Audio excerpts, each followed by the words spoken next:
सरस्वती नमस्तुभ्यं वरदे कामरूपिणीं विद्यारंभं करिष्यामि सिद्धिर्भवतु मे सदा। नमस्ते विद्यार्थियों। जैसा कि आप सभी जानते हैं कि हमारी जो संस्कृत भाषा है वो कक्षा 9th में भी इस बार से लागू कर दी गई है सीबीएसई ने। तो विद्यालय में अभी हमने जो कक्षा 9th में संस्कृत लगाई है, जैसा कि प्रधानाचार्य महोदया का आदेश है कि 9th में भी संस्कृत को हमारे यहाँ भी लागू किया जाए। तो इस बार जो हमारे बच्चे 9th में हैं उनके लिए जो हमने संस्कृत का प्लान किया है तो वो अभी इंटरनल रूप से किया है। उनका जो मूल्यांकन किया जाएगा वो आंतरिक रूप से किया जाएगा और आगामी वर्ष में हम उसको मुख्यतः जैसे जैसे हमारे और लैंग्वेज चलते हैं, जैसे हमारी हिंदी भाषा है, अंग्रेजी भाषा है और जो हमारे विषय चलते हैं उसी रूप में हम उसको लागू करेंगे, जिसका हाफ ईयरली और वार्षिक परीक्षा साथ ही पीटी में भी समावेश उन्हीं भाषाओं के और सब्जेक्ट के आधार पर किया जाएगा जैसे बाकी सारे सब्जेक्ट चल रहे हैं। तो इस बार कक्षा 9th में हमने जो करिकुलम लिया है वो हमारा हाफ ईयरली एग्जाम तक यानी कि अर्धवार्षिक परीक्षा तक हमने 3 पाठों को लिया है। 3 पाठों में जो हमारी संस्कृत की इस बार पाठ्य पुस्तक आई है कक्षा 9th में, पहले जैसा कि शारदा थी और उसको बदल करके एनसीईआरटी ने एक नई पुस्तक आई है हमारी इरावती। तो इरावती जो पुस्तक है ये R3 यानी कि रीजनल लैंग्वेज के तौर पर लागू की गई है, जिसमें कुछ पाठ जो हैं वो गद्य के दिए गए हैं और कुछ पाठ हमारे बहुत छोटे छोटे रूप में व्याकरण के दिए गए हैं। तो जो व्याकरण वाले पाठ हैं हमने उन्हीं में से 3 पाठों को हाफ ईयरली एग्जाम तक लिया है। 3 पाठों में जो पहला पाठ है हमारा वो है हमारा संस्कृत वर्णमाला, जिसका अध्ययन आज हम करेंगे इस कक्षा में। मैं आशा करता हूं कि आपने इससे पहले 6th 7th 8th में जो संस्कृत पढ़ी थी, अभी तो हमारे यहाँ दीपकम है, इससे पहले जब हम रुचिरा पढ़ते थे तो उसमें भी हमने इन पाठों का समावेश देखा और इन पाठों के बारे में उन कक्षाओं में भी हमने जाना। अभी आज जो कक्षा है इसको शुरू करते हैं और उम्मीद करूंगा कि आप मजे के साथ इस कक्षा का आनंद लेंगे, साथ ही जो हमारी अर्धवार्षिक परीक्षा आएगी इस वीडियो के माध्यम से उस परीक्षा में सफलता भी हासिल करेंगे। हालांकि अभी उस परीक्षा में आंतरिक मूल्यांकन है, फिर भी हमें उस परीक्षा में पास होना बहुत ज़रूरी है, क्योंकि आने वाले समय में 9th 10th दोनों कक्षाओं में संस्कृत मैंडेटरी होने जा रही है। तो चलिए आज की इस कक्षा को शुरू करते हैं। तो जो हमारी पाठ्य पुस्तक है इरावती, वो इसका ये पहला हमारा टाइटल दिया गया है इरावती का।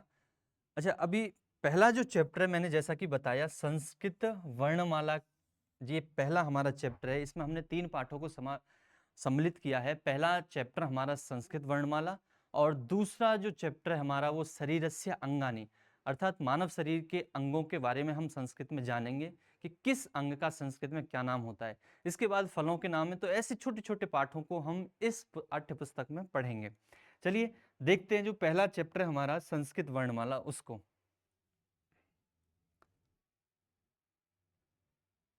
संस्कृत जो वर्णमाला है उसको जानने के लिए हमें ज़्यादा कठिनाई महसूस नहीं होनी चाहिए, क्योंकि हम सभी हिंदी भाषी हैं और हिंदी ही हमारी मातृभाषा है, हिंदी में ही हम पले बड़े हैं। तो संस्कृत जो भाषा है हम सभी जानते हैं, इयं भाषा सर्वासाम भाषाणाम जननी माता कहा गया है कि ये जो भाषा है ये अधिकतर सभी भाषाओं की जननी है। तो हिंदी में भी आप जो तत्सम शब्द देखते हैं और भी बहुत सारे शब्द हमें संस्कृत के मिल जाते हैं। तो हिंदी की जो वर्णमाला है उसी के आधार पर संस्कृत की वर्णमाला है, क्योंकि हिंदी भी तो संस्कृत से ही निकली है। फिर भी थोड़ा बहुत परिवर्तन होता है, उस परिवर्तन को जानना है। बाकी हिंदी में हम वर्णमाला जो पढ़ते आए हैं वही लगभग वर्णमाला है। चलिए देखते हैं। तो जैसे हिंदी में हमारे जो वर्णमाला है उसको हम 2 भागों में देखते हैं, बटा हुआ स्वर और व्यंजन। यहाँ संस्कृत जो है संस्कृत वर्णमाला वो मुख्य रूप से त्रिषु भागेषु विभक्ता सन्ति, अर्थात ये मुख्य रूप से जो विभक्त है वो 3 भागों में विभक्त हो जाएगी। 3 भाग कौन कौन से? हिंदी में हमने जाना स्वर और व्यंजन, केवल 2 भागों में देखते हैं। लेकिन यहां पर देखिए स्वर तो हैं, पहला जो भाग है हमारा स्वर है, दूसरा व्यंजनानी, ये हल क्या है इसको भी मैं समझाऊंगा। तीसरा हम जो स्वरों में पढ़ते हैं ना हिंदी में अयोगवा, आप सभी जानते हैं और हमारे यहाँ बताया भी जाता है हिंदी कक्षाओं में कि आ योगेन वहति इति अयोगवाह, जो ए के साथ में बहकर चलता है उसी को हम अयोगवाह कहते हैं। और अयोगवाह में हमारे 2 ही हम अक्षर इसमें देखते हैं, अनुस्वार और विसर्ग, ये 2 हम इसमें देखते हैं। ठीक है, अभी थोड़ा और विस्तार से हम आगे इस पीपीटी में ही जानेंगे। तो पहला जो हम संस्कृत भाषा में त्रिषु भागेषु अर्थात 3 भागों में ये जो विभक्त है, इसमें जो पहला भाग है हमारा ये जो स्वर है, इसको संस्कृत में अच भी कहा जाता है बेटा। अच जो है, ये अच क्या है, अब आपका कंफ्यूजन जरूर होगा। तो ये जो अच है बेटा, ये एक हमारा प्रत्याहार है, इसको हम प्रत्याहार बोलते हैं। ये जो प्रत्याहार हैं संस्कृत में, आपको वैसे ज़्यादा डीपली जाने की अभी ज़रूरत नहीं है, लेकिन फिर भी मैं आपकी नॉलेज के लिए बता दे रहा हूँ कि संस्कृत में जब महर्षि पाणिनि हमारे संस्कृत के व्याकरणविद, जिनको संस्कृत की व्याकरण का जन्मदाता बोला जाता है, तो भगवान शंकर की तपस्या जब उन्होंने एक बार की, उसके बाद भगवान शंकर जब प्रसन्न हुए, तो ऐसा बताते हैं कि नृत्य के अवसान होने पर भगवान शंकर ने जब डमरू बजाया, इसके लिए एक श्लोक भी आता है, नृत अवसानम नटराज राजो ननाद ढक्काम नव पंचवारम।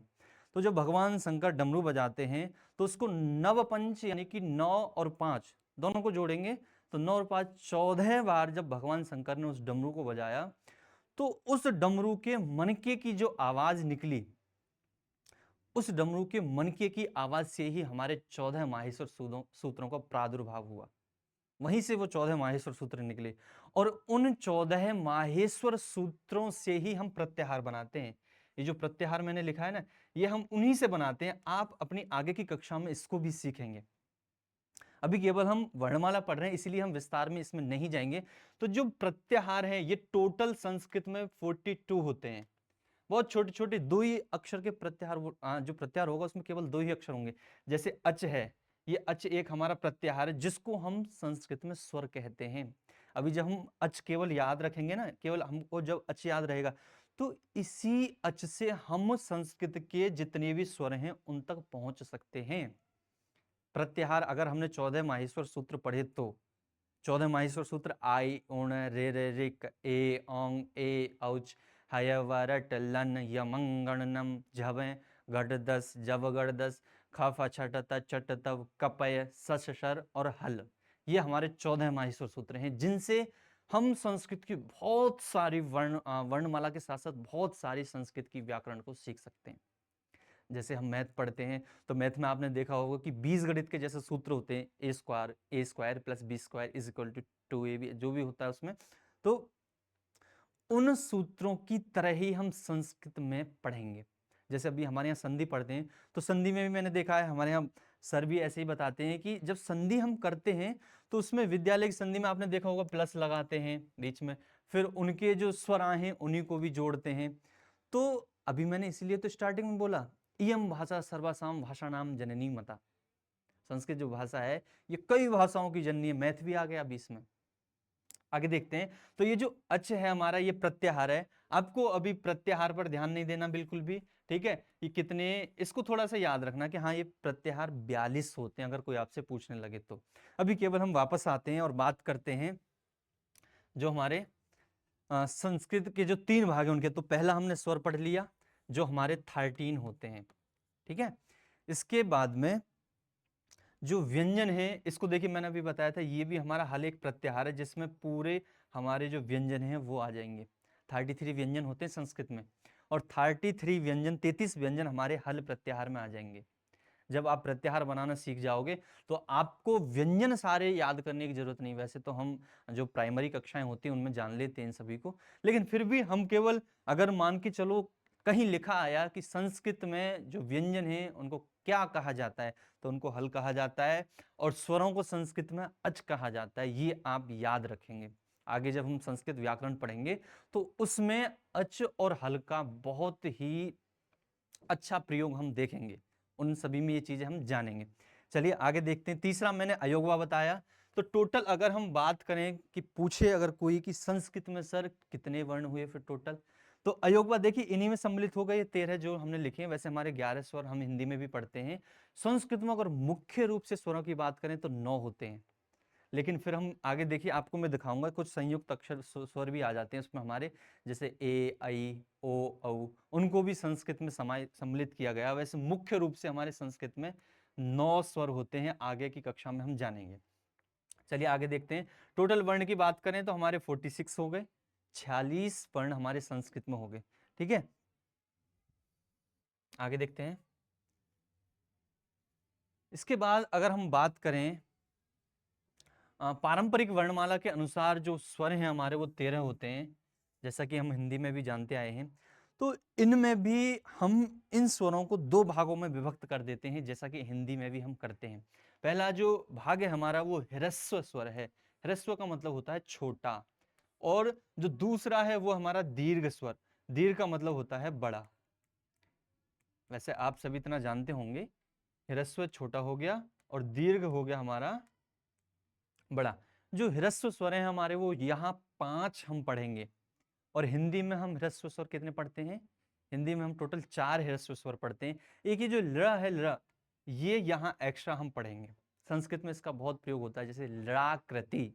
ठीक है, वैसे ही अच्छा इनकी मात्राएं भी याद रखेंगे। इनका जब हम उच्चारण करते हैं तो केवल एक मात्रा का समय हम इनमें लेते हैं। इनकी जो मात्राएं हैं, स्वरों की मात्रा हम पढ़ते हैं तो वहां मात्राएं हम देखते हैं ना, एक छोटी मात्रा हो गई, एक उसकी बड़ी है, जैसे अ और आ, ऐसे ई और ई, ऐसे ही ये एक मात्रा वाले वर्ण वो स्वर हैं हमारे, वर्णी स्वर। तो अ, ई, उ, रि और ल। ठीक है, दीर्घ स्वर की बात करें तो हम सभी जानते हैं कि जो बड़ा आ हम पढ़ते हैं उसको हम उच्चारण उसका जब हम करेंगे तो आ, ठीक है, छोटे वाले का अ है। आगे देखते हैं, ऐसी ई, फिर उ, री, ए, आई, ओ, औ। बहुत बच्चे जब इनका उच्चारण करते हैं तो एक ही जैसे इनको बोल देते हैं, ए ओ। ये जो एक बिना मात्रा वाली है इसको ए और दूसरी आई, ऐसे ही ओ और फिर है औ।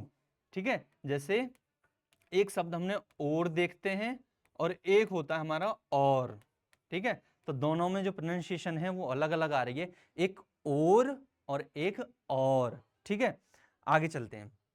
तो अभी हमने यहां देखा कि जो हमारे स्वर हैं वो पारंपरिक रूप से 2 भागों में विभक्त हैं, ह्रस्व स्वर और दीर्घ स्वर। ठीक है, इनमें जो मात्रा का समय है वो 2 मात्रा का समय लिया जाएगा। ठीक है, 2 मात्रा यानी कि थोड़ा इनसे ज्यादा समय हम इसमें लेंगे। चलिए आगे देखते हैं। अभी हमने भाग 3 पढ़े थे संस्कृत के, और तीसरा जो हमने भाग देखा वो हमारा भाग था अयोगवाह। ठीक है, परिभाषा हमने क्या जानी? आयोगेन वहति इति अयोगवाह। जो आ के साथ में वहे वही अयोगवाह होता है। ठीक है, तो अयोगवाह को हम जानते हैं। इसमें हमने बताया था 2 स्वर इसमें आ जाते हैं, एक अनुस्वार ये जो है, ठीक है, और दूसरा हमने इसमें विसर्ग जाना। दोनों का एक एक उदाहरण भी हमने लिखा, जैसे संस्कृतम, ठीक है, और दूसरा रामः। अच्छा, एक और चीज आप इसमें याद रखेंगे, वो क्या? मैंने लिखा भी है नीचे, ये सदैव स्वरों के पश्चात आते हैं और स्वर पर ही आश्रित होते हैं। बिना स्वरों के नहीं देखेंगे आप इसको, केवल वर्णमाला में देखेंगे।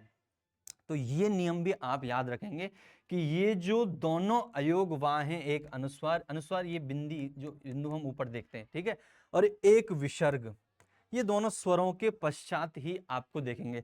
अब बहुत बच्चे कहेंगे कि सर ये जो माँ है ये तो व्यंजन है, जब हम इसका बेटा खंडन करते हैं तो माँ जो शब्द होता है हम सभी जानते हैं कि पूर्ण रूप से व्यंजन में स्वर समाहित होता है। इसको अगर अलग करते हैं तो नीचे हलंत लग जाता है और आ हमारा बाहर निकल के आता है। जब अगर कहीं हम इस रूप से माँ को देखते हैं तो इसका उच्चारण होता है माँ, केवल माँ।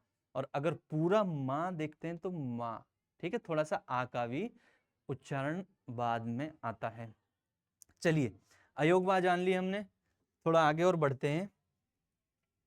नंबर 5 पर अब हम जानते हैं कि ये जो हमारे व्यंजन हैं आगे, उनको हम कैसे जानेंगे, कैसे पढ़ेंगे। सबसे पहले हम सभी जानते हैं कि स्पर्श व्यंजन हम हिंदी में पढ़ते हैं, और स्पर्श व्यंजन के लिए कहा भी गया है संस्कृत में कादयो मावसानम स्पर्शा, अर्थात का से लेकर के माँ के अवसान तक, अवसान यानी कि रुकाव तक, जहां तक माँ ना आए वहां तक।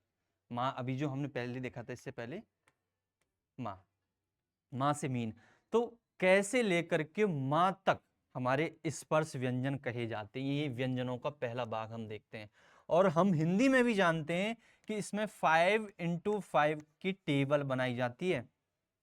5 वर्ग होते हैं और पांचों वर्गों में 5-5 अक्षर होते हैं। ठीक है, 3 हमारे 4 यहाँ है, एक नेक्स्ट स्लाइड पे है, अभी दिखाएंगे हम आपको।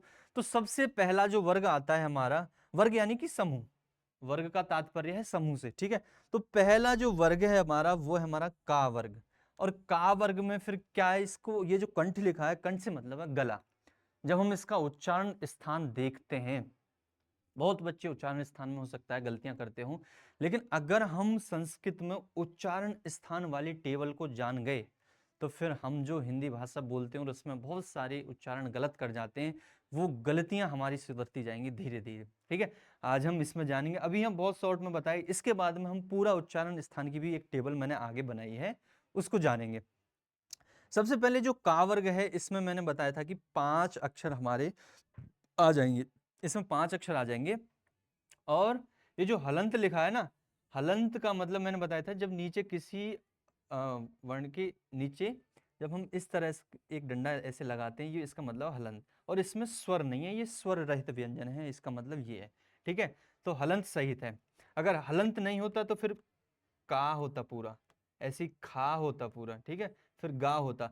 तो यानी कि हमने जाना ये जो लिखे हुए हैं ये व्यंजनों का मूल रूप है भैया, व्यंजनों का मूल रूप। तो आगे देखते हैं, जो का वर्ग है इसमें हमने 5 जाने, 5 कौन कौन सी व्यंजन आएंगे, क, ख, ग, घ, ग, ठीक है। इसको डा नहीं बोलेंगे, डा बोलते हैं बहुत बच्चे, ये कंठ से ही इसकी आवाज आनी चाहिए तभी हमारा उच्चारण सुधरेगा। इसके बाद में तालव्य कहते हैं, कंठ से थोड़ा सा आगे जब हम चलते हैं तो जीवा के पीछे वाला भाग तालव्य यानी कि तालु कहलाता है, हिंदी में तालु इसको बोलते हैं। इसमें कौन कौन से मुख्य रूप से जो स्पर्श व्यंजन हुए आएंगे, च, छ, ज, झ, ज्य, ज्य, ज्या, ठीक है। इसके बाद टा वर्ग जो है हमारा चौथा तीसरा जो वर्ग है, ये मूर्धन्य होता है। मूर्धा होती है तालु से थोड़ा सा आगे, जीभ के ऊपर वाला जो भाग होता है उसको मूर्धा कहते हैं, ठीक है। कई बार आपने देखा होगा, मैं बताता हूँ अक्सर बच्चों को, जब चाय पीते समय जीभ थोड़ी सी ऊपर से, जीभ के ऊपर वाला भाग हमारा जो जल जाता है, उसमें से जो थोड़ी सी छाला सा पड़ जाता है, वो वाला भाग मूर्धा कहलाता है, ठीक है। तो मूर्धा जो मूर्धन्य होते हैं इसमें भी 5 आते हैं, टा, ठा, डा, ड़ा, अणा, णा, ठीक है, णा। आगे देखते हैं, आगे हमारा 2 वर्ग और हम इसमें जानेंगे, 5 थे टोटल, मैंने 5 into 5 बताए। आगे हमारा तावर्ग, तावर्ग जो होता है ये दंत यानी कि दांतों से उच्चारण इसका होगा। अब आप कहेंगे दांतों से कैसे बोलेंगे, तो जो हमारी जीवा है, जो जीव है, वो दांतों को स्पर्श जरूर करेगी। जब भी हमारे मुख से कोई भी शब्द निकलता है, कोई भी ध्वनि निकलती है, तो हम देखते हैं कि जीभ ही हमारे मुख के जगह जगह जो हमारे विभिन्न स्थान है मुख में, वहां उनको स्पर्श करती है, जिससे नई आवाज एक ध्वनि निकल के आती है। तो जब हम ता वर्ग पढ़ेंगे तो ता वर्ग में जो जो हमारे अक्षर आएंगे उन सभी को जब भी हम बोलेंगे तो हमारी जो जीभ है वो दांतों से जरूर लगती है। अब बोल के देखना, ठीक है। जब भी बोलते हैं ता, था, दा, धा, ना, इन सभी को जब हम बोलते हैं तो जीभ हमारी दांतों से जरूर लगती है, इसीलिए इनको दंत कहा गया, ठीक है। दंत यानी कि दांतों से उच्चरित होने वाले, या जीवा जब दांतों से लगे तो। आगे देखते हैं, पा वर्ग है, पा वर्ग में ओष्ठ से इसका उच्चारण होगा, और ओष्ठ में जो 5 आएंगे वो है हमारे पा, फा, बा, भा, मा, ये 5 इसमें आते हैं, ठीक है। अच्छा, मैं आपको बताता हूं, घर पर कोशिश करना, मैं बच्चों से अक्सर बुलवाता हूं, आप जो पा वर्ग है इसको दोनों होठों को बंद किए बिना बोल के देखना है। क्या बोल सकते हैं? नहीं बोल पाएंगे। आप जब भी पा वर्ग बोलेंगे तो दोनों होठ हमारे बंद रहेंगे, पा, फा, बा, भा, मा, दोनों होठ बंद जरूर होंगे, तभी हमारे अंदर से जो आवाज है पा की निकल आएगी, ठीक है। अगर नहीं बंद करेंगे तो आ की आवाज आती है, कंठ से आती है फिर सीधी, क्योंकि जीवा तो कहीं लगती नहीं है। पा वर्ग में तो दोनों होठ ही तो बंद होते हैं, तो इसीलिए इनको ओष्ठ यानी कि होठ, ओष्ठ का जो संस्कृत है, जो हिंदी है इसका, ये संस्कृत का शब्द है ओष्ठ, इसको होठ कहा जाता है हिंदी में, ठीक है। आगे देखते हैं। अच्छा, एक और चीज इसको नोट कर लेना, उच्चारण के लिए जो आ है, इनमें स्वरों को जोड़ा जाता है, जैसे का, खा, गा, इसमें मैंने आपको समझाया था, जब हलंत नीचे नहीं लगा होता तो ये फिर ए के साथ बोले जाते हैं, ठीक है। यही चीज मैं बता रहा था आपको पहले, ता, था, दा, अब नीचे हलंत नहीं है, ये हलंत है, ये नहीं लगा ना, तो इसमें हम फिर कैसे बोलेंगे, ता, था, दा, धा, ना, पूरा बोलेंगे अब व्यंजन को। ठीक है, ये पांचों हमारी जो वर्ग थे उनको हमने जाना। आगे देखते हैं। नंबर 7 पे हम देखें जो व्यंजनों के अन्य प्रकार हैं, उनमें अंतस्थ व्यंजन, जैसा कि हम हिंदी में भी पढ़ते आए, इसमें हमारे 4 होते हैं, य, र, ल और व। ठीक है, ये हमारे अंतस्थ व्यंजन कहे जाते हैं। ये यण एक प्रत्याहार होता है, यण में आ जाते हैं ये चारों के चारों, जो मैं शुरू में प्रत्याहार बता रहा था। ये सभी जितने भी हम पढ़ रहे हैं ना, ये जैसे ये सर प्रत्याहार है, तो सर में चारों आ जाएंगे। जब हम प्रत्याहारों को समझ लेते हैं ना, तो बहुत आसान हो जाती है हमारी संस्कृत व्याकरण, बहुत ही आसान, फिर हमें ज्यादा कठिनाई महसूस नहीं होती। इसीलिए कहा गया है कि पाणिनि विधि के अनुसार संस्कृत हमको पढ़नी चाहिए। ठीक है, क्योंकि स्टार्टिंग में तो हमें लगता है कि बहुत कठिन होगा। पाणिनि जी ने अष्टाध्यायी लिखी और उसमें लगभग 3500 के करीब सूत्र हैं। जैसे बीजगणित में हम पढ़ते हैं या अंकगणित में सूत्र होते हैं, वैसे ही 3500 सूत्र महर्षि पाणिनि ने लिखे। उन 3500 सूत्रों को ही संस्कृत व्याकरण में अप्लाई किया जाता है। हर एक चीज हमारी नियम से बनी हुई है। जैसे भारत के संविधान को चलाने के लिए अनुच्छेद बने हुए हैं पहले से, उनके अनुसार ही संविधान चलता है।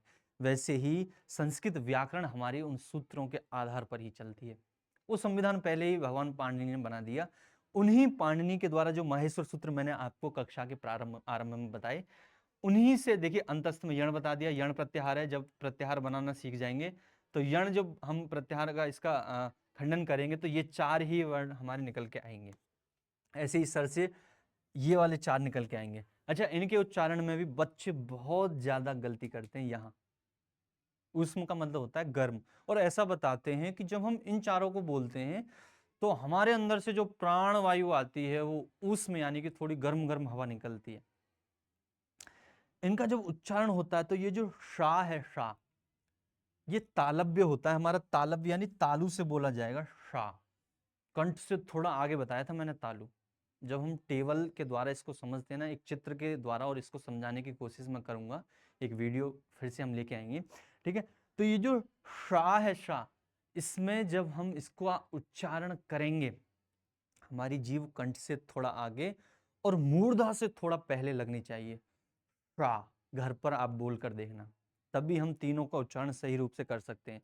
इसके बाद जो षटकोण वाला शा पढ़ते हैं, वो तालु से थोड़ा आगे मूर्धा, जो मैंने बताया था कि जीभ में जो ऊपर का भाग जल जाता है उसको हम तालव्य कहते हैं। इधर ये वाला। ठीक है, तो इसका उच्चारण तालव्य, शा, फिर शा, और ये दंत दांत होते तो सा, सा। ठीक है, जैसे सोनू, सा। ठीक है, और ये षलजम, फिर षटकोण। ठीक है, ये सोनू, ये षटकोण, और ये षलजम। ठीक है, जीभ थोड़ा सा पीछे मूव करेगी। ये हा है, इसको हम कंठ से उच्चारित करते हैं, ये कंठ में ही आ जाता है। इनके भी सूत्र हैं, आगे मैं देखूंगा, आपको बताऊंगा आगे। ठीक है, तो हमने जो अन्य व्यंजनों के अन्य प्रकार मैंने बताया, इसमें अंतस्थ भी आ गया। हिंदी में भी पढ़ते हैं हम अंतस्थ, आप सभी जानते होंगे पहले से। ठीक है, ये ऊष्म हो गया। चलिए आगे चलते हैं। आगे हमारा बेटा 8 में देखिए, अभी जो मैं आपको बता रहा था कि उच्चारण स्थान भी जानना बहुत जरूरी है। ये उच्चारण स्थान का सारांश मैंने इसीलिए इसमें दे दिया। ठीक है, कंठ जो हम देखते हैं कि टोटल जो उच्चारण स्थान की अगर बात कहीं आती है, वैसे तो देखिए मुख्य रूप से 3, और 3 तो ये हो गए मुख्य रूप से, कंठ हो गया, तालु हो गई, मूर्धा, और आपका एक दंत हो गया, ओष्ठ। 5 तो ये होगा, और 2 हम एक्स्ट्रा पढ़ेंगे इसमें। ठीक है, एक और शायद आगे लिखा होगा, नहीं होगा तो फिर देखते हैं हम उसको, अगर रह गया होगा तो। इसमें देखिए कंठ से का वर्ग हम सभी ने देख लिया। इससे पहले हमने जब टेबल पढ़ी 5x5 वाली स्पर्श व्यंजन वाली, कि का वर्ग हमारा कंठ से बोला गया। अच्छा, का वर्ग के अतिरिक्त है भी, अभी मैंने बताया जब उसमें व्यंजन पढ़ रहे थे, और उसके साथ आ का भी जो उच्चारण है ये भी हमारा कंठ से होगा, और एक विसर्ग से होगा। तो महर्षि पाणिनि ने इसका भी एक सूत्र दिया, उसी का सूत्र बता रहा हूं मैं आपको। ठीक है, किताब का जो अष्टाध्यायी, उसका भी एक सूत्र दिया, अकूह विसर्जिया नाम कंठा। आ, कु यानी का वर्ग, हा और अ साथ में विसर्ग, विसर्जिया नाम कंठा, यानी कि विसर्ग भी। ये जो अनुस्वार अयोगवा में हमने पढ़े थे 2 बिंदु जो होते हैं, तो ये सारे कंठ से बोले जाएंगे, गले से। अकूह विसर्जिया नाम कंठा। अब देखिए, बहुत बच्चे तो इस टेबल को याद करेंगे, कै वाले में कौन कौन से आएंगे 5, फिर ए को भी याद करना, है को भी याद करना, विसर्ग को भी याद करना, और सबका खेल अगर खत्म करना है एक सूत्र याद कर लो, अकूह विसर्जिया नाम कंठा, कहानी खत्म। ठीक है, तो ये अकूह विसर्जिया नाम कंठा नहीं हो रहा तो ऐसे याद करो, का वर्ग आएगा, पांचों आगे, आ है, फिर विसर्ग। आप देखते हैं ना विसर्ग को है के ही रूप में उच्चारित किया जाता है, जैसे राम कृष्ण, हैकार है ना, आवाज लास्ट में प्रोनाउंसिएशन है की आएगी। ठीक है, तो ये हमारा कंठ हो गया। फिर बात करते हैं हम मूर्धन्य। मूर्धन्य कंठ से थोड़ा आगे। ठीक है, मूर्धन्य तालव्य आएगा, तालु आएगा कंठ से थोड़ा सा आगे। ठीक है, उसके बाद आता है मूर्धा। तो ये तालव्य है, इसका भी सूत्र है, सभी के सूत्र बताऊंगा मैं आज आपको। तालु का है इचु यसानाम तालु। इचु यसानाम यानी कि ई, देखो दिया गया है ई, चा, इचु, या, शा और ता। तालु, तालु यानी तालु से बोले जाने वाले, इचु यशानाम तालु, ये हमारे तालव्य हैं, तालु से बोले जाएंगे। आगे बात करते हैं भैया, आगे क्या है, आगे हमारा मूर्धन्य तीसरे नंबर पर। अच्छा, मूर्धन्य जो है तालु के थोड़ा सा आगे, मूर्धन्य के लिए क्या सूत्र है, तो इचु यसानाम तालु और ऋतु रसाणाम मूर्धा। ऋतु रसानाम रे, टावर्ग, रा और शा। ठीक है, ऋतु रसाणाम मूर्धा, ये मूर्धा से बोले जाएंगे। आगे बात करते हैं दंत। दंत के लिए सूत्र है ऋतु लसानाम दंतः, ऋतु लसानाम दंतः, लृ, ठीक है, ल, ता और शा, ऋतु लसानाम दंता। आगे ना सारे, या तो आप ऐसे याद कर लो, या फिर अगर आप सूत्र से याद कर सकते हैं तो सूत्र से याद कर लीजिए। हम कोशिश करेंगे, एक मैं जैसा कि आपको पहले भी बताया, एक वीडियो पूरा उच्चारण स्थान पे बनाएंगे जिसमें हम केवल उच्चारण स्थान ही सीखेंगे और सूत्रों का खंडन करके ही सीखेंगे, ताकि भविष्य में कोई गलती हो ही ना। हम क्या करेंगे कि अगर हम केवल इनको याद करते हैं तो हो सकता है को भूल जाए, आ को भूल जाए, हो सकता है विसर्ग को भूल जाए, लेकिन अगर सूत्र याद है तो पूरा ही याद रहेगा। अकुह विसर्जिया नाम कंठा, इचु यसानाम तालु, ऋतु रसानाम मूर्धा और ऋतु लसानाम दंता, 4 पढ़ लिए। आगे बात करते हैं ओष्ठ। ओष्ठ का मैंने बताया था ना, दोनों होठ बंद हो जाते हैं, ओ। तो ओष्ठ के लिए भी सूत्र है उपपद्यमानिया नाम ओष्ठ, उ, पा, पद्यमानिया नाम ओष्ठ, यानी कि उ और पा वर्ग ये हमारे ओष्ठ यानी होठों से उच्चरित होते हैं, दोनों होठ बंद हो जाते हैं। आगे नासिक्य। नासिक्य यानी कि नाक से जो आवाज निकलती है, यमंगणना नाम नासिका, यमंगणना नाम नासिका, यानी कि यण जो प्रत्याहार है, यण नहीं, या मंगल नाम, या ना आ गया, या आ गया, ना आ गया और ना मा, यण नहीं। यण तो इससे पहले हमने उसमें पढ़ा था अंतस्थ में। ठीक है, इसको यहाँ से रफ करो, यण नहीं आएगा इसमें। चलिए, तो नासिक्य हो गया। ठीक है, नासिक्य यानी कि जब जो हवा है अंदर की प्राणवायु वो नासिका के द्वारा बाहर निकले। ठीक है, जब भी इनका उच्चारण होगा तो आपकी, एक तो जब हम बोलते हैं तो मुंह से हवा निकलती है बाहर, तभी तो उच्चारण निकलता है कोई भी, और एक जब नासिका से निकलती है, आप बोल के देखना इनको, ना तो मुंह से भी निकल के आएगी और नासिका से भी निकल के आ रही है। ठीक है, चलिए आगे देखते हैं। ये उच्चारण स्थान टेबल हो गई। अब बात करते हैं भैया, हम ये हमारा चैप्टर यहीं क्लोज हो जाता है, ज्यादा बड़ी इसमें चैप्टर नहीं है, बहुत छोटे छोटे चैप्टर हैं, आगे वाले इससे भी छोटे हैं। ठीक है, इसकी जो कक्षा परीक्षा है, क्लास टेस्ट है, ये इसमें बना करके हमने दिया है। ठीक है, टोटल हमारा पूर्णांक जो है इसका 10 नंबर का है, और मैंने आपको बताया कि अर्धवार्षिक जो परीक्षा होगी वो 20 नंबर की हम इस बार रख रहे हैं। बाकी सभी जितने सब्जेक्ट हैं उसमें 70 नंबर की लगभग होती है, लेकिन हमारी संस्कृत की, क्योंकि हम अभी इसको अप्लाई कर रहे हैं, तो केवल 20 नंबर का हम उसमें रखेंगे, जिससे कि आपके लिए ज़्यादा बर्डन भी ना हो, और मुझे उम्मीद है कि आप इन्हीं वीडियो के आधार पर उसमें अच्छा प्रदर्शन कर सकते हैं। साथ ही आपको जो हिंदी हमारे यहाँ अध्यापक पढ़ाते हैं, आपके जो सर हिंदी पढ़ाते हैं आपको, वो आपको इन चीज़ों को समझाएंगे अलग से, और वीडियो के द्वारा भी इसको आप समझेंगे। ठीक है, तो 20 नंबर का आप अपनी अर्धवार्षिक परीक्षा में अच्छा प्रदर्शन कर सकते हैं। अभी मैंने कक्षा परीक्षा यहाँ दी गई है, इस कक्षा परीक्षा को आप जो संस्कृत की एक नोटबुक बनाएंगे, एक नोटबुक जरूर बनानी है आपको संस्कृत की, ज़्यादा बड़ी नहीं, छोटी नोटबुक बना लेना, 20 से 30 रुपए वाली, और उस नोटबुक में आप पूरी क्लास के सार को लिखना, नोट्स बना लेना, और उसके बाद में ये क्लास टेस्ट आपको लिखना है। ये क्लास टेस्ट आपकी नोटबुक में होना चाहिए, उस पर कवर चढ़ा लेना, इंडेक्स प्रॉपर लिख लेना। 3 चैप्टर हैं अभी हमारे, आगे कौन कौन से चैप्टर हैं उसका भी करिकुलम हम आप तक जल्दी ही साझा करेंगे। अभी जो क्लास टेस्ट है इसको थोड़ा सा मैं समझा दे रहा हूं।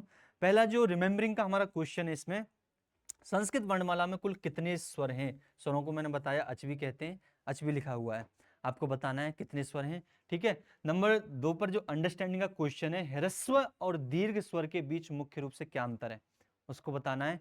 नंबर 3 पर अप्लाइंग का क्वेश्चन है, 2 नंबर का, वर्ण ग और म का उच्चारण स्थान लिखना है। बहुत अच्छे से समझाया मैंने उच्चारण स्थान, अगर आपने समझा होगा तो आप जरूर अटेम्प्ट करेंगे और ईमानदारी से टेस्ट देना है। ऐसा नहीं कि क्लास जो देखिए घर से उसके नोट्स लिखें और घर से उसको देख के कर लाएं। ठीक है, तो क्लास में ही कोशिश करेंगे टेस्ट हो आपका। एनालाइज वाला जो पार्ट है उसमें हमने लिखा है पा य सा र में, ये जो इनमें से अंतस्थ वर्णों को अलग करना है, ये 2 नंबर का है हमारा। ठीक है। एक क्रिएटिविटी में क्वेश्चन 3 नंबर का दे दिया है, किन्हीं 3 स्पर्श व्यंजनों का प्रयोग करके 3 अलग अलग शब्दों को हमें बनाना है। ये हमारा क्लास टेस्ट हो गया। अगर इससे संबंधित आपका कोई डाउट है तो आप अपने हिंदी वाले सर से जरूर पूछें। ठीक है, आगे देखते हैं। ये हमारा क्लास टेस्ट हो गया, इतना ही था इस चैप्टर में। उम्मीद करता हूं कि आपको कक्षा बहुत अच्छी लगी होगी।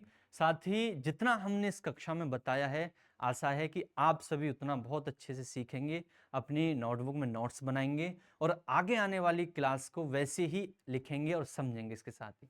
धन्यवाद।